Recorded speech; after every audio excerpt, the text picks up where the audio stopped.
Welcome to the KPC Smart Money Podcast with Karen and Kevin Christ. So today, we're going to talk about ways that your money wisdom can plant the seeds for a more prosperous future. What if you could give any child in your life a brighter financial future without spending a single penny? What if it only took the right words? Well, believe it or not, that is possible. Talking to children about money now can pay off in a big way later. And that's true for children of any age, okay? Kids in elementary school to adult children, even to your kids who have kids of their own. Well, why? Well, because talking about money is a way of sharing what you know about. And these talks can help children understand how money works and what can come up when it's time to spend money or earn it, invest it, or save it. Karen, the thing that gets me is why don't they teach this stuff in school? They used to. They used to have basic money classes, but now they don't, and most kids don't even know how to write a check. But parents are not really instilling into kids anymore savings. Remember piggy banks? They were a big deal. And, money management, we've met a lot of younger kids, say our children's age, who don't know really. They just were never taught the basics. And you're doing your child a real disservice if you have not taught them some financial basics. I just wonder, you don't hear much about kids getting an allowance anymore. Did you get an allowance? Oh, yeah, but I had to work for it. Yeah. Oh, that was not a freebie. No. Oh, no, you had to work for it. Sweep out the garage, mow the lawn. Wash the windows, pull the weeds. Cheap labor. Yes. I used to accuse my parents of breaking the child labor laws. Yes. Right? Yeah. So, it seems those talks aren't happening as often as they used to be, so, that's true despite the fact that most folks, say parents should teach their kids about finance. Well, in fact, when it comes down to it, most parents rarely discuss money with their kids. And many folks say that they never talk money with their kids. Well, maybe that's why most millennials and Gen Zers turn to social media for advice about money, but they won't find your money wisdom there. It's easy enough to start a meaningful conversation about finance and share what you know if you know where to begin. So here are some simple, thought-provoking conversation starters to use with anyone, let's say from age 8 or older. Yep. So if you have these in your back pocket, ready to go, you can easily kickstart a talk about money the next time you have the chance. You could end up sharing some enlightening pearls of money wisdom in the process. So here's 7 inspired ways to start talking about money and keep the conversation going. Yeah, well, number 1, saving money. Okay, that's the number 1 rule. And what in your life have you been able to buy because you saved money? What have you accomplished because you saved money? What challenges did you face along the way, and how did you overcome it? So saving up for a life-changing purchase can be just one answer here, but it's not the only one. Kevin, I remember wanting a bike. And, I didn't just do one job and then I got the bike. It's like it took a long time for me to build up that savings for my allowance in order to buy the bike.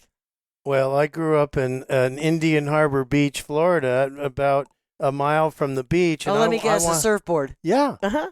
Dad said, well, you can get a paper route. Yeah. Get a paper route. Ask, if you ask when the grandkids get a little older, I'm going to say, I had a paper route. And they're going to go, what's that? What's that, Pop? Right? So when I'm deciding whether to buy something or save the money, so what do you consider and weigh out when you're not sure whether to buy or save? Who do you talk to and how much time do you give yourself to make the decision? Everyone's different. So explaining on how you make these decisions can help others figure out new ways to handle them.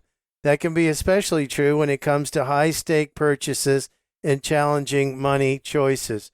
That's so true, Karen. I tend to be impulsive. I probably bought some things I could have done without, Well, and I've noticed that when I've delayed buying something because I'm waiting for just the right thing, or usually it's because I'm waiting for a good deal, I've ended up getting great deals.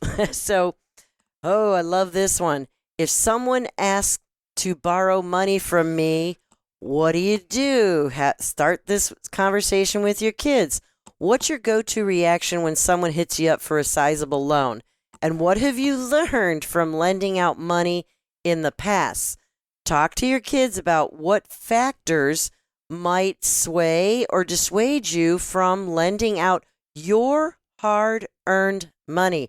And believe me, whether it's families, friends, or business, somebody's going to be asking you for money, and probably from all of those sources. And you might be able to share insights with your kids that you have learned from your past, good or bad. So here's a hint. Loaning money to family members is really tricky business.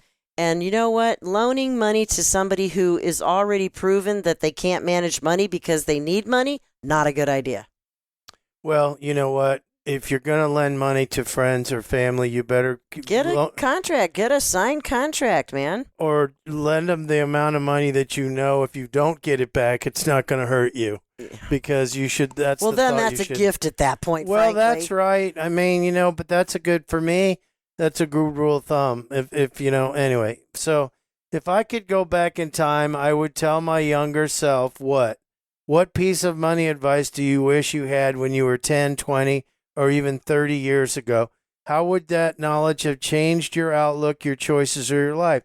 As you dig into what you didn't know, you can open up about money mistakes and how your views or behaviors have changed since then. That can create a far more engaging dialogue and make a lasting impression. Well, I think that's so true. As I got older, I get cheaper. Well, and wrap it up in a story. Kids love stories. They will remember if you tell them a story that has an example in it. So, one thing I regret buying is, okay, which expenditures have stood out as mistakes for you and why? Again, wrap it in a story. How has your regret for those purchases changed the way you buy things now? Most of us end up with buyer's remorse at some point in time in our life. So, shedding some light on what may help your kids or grandkids take a thoughtful pause the next time they feel the urge to make a purchase that they could possibly regret. Okay, so one thing I regret buying is.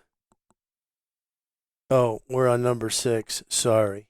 One thing I'm saving up to purchase is, what big ticket item or experience do you want to invest in next and why? Sharing these goals can dial the conversation out to the long term. That can be motivating, and it may even help younger generations stop and think before their next impulse buy. This opener can also touch on your values and show how you spend money to support those values. Yeah. So listen, we've done entire shows on this next one, and I am grateful for, Kevin. It just seems like we forget to be grateful for all that we have, and there are definitely people that we know of that a little more gratefulness would go a long way in their lives. What truly enriches your life?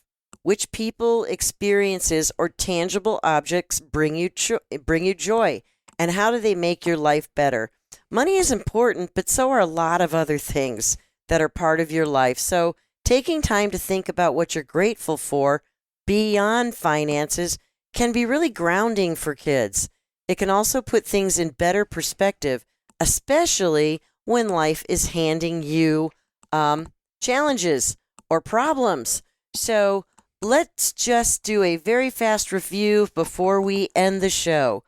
It is a good idea to talk to your kids and talk to your grandkids and share your wisdom with them. So I'm going to quick run through. Here were the conversation starters again. Saving money has allowed me to blank.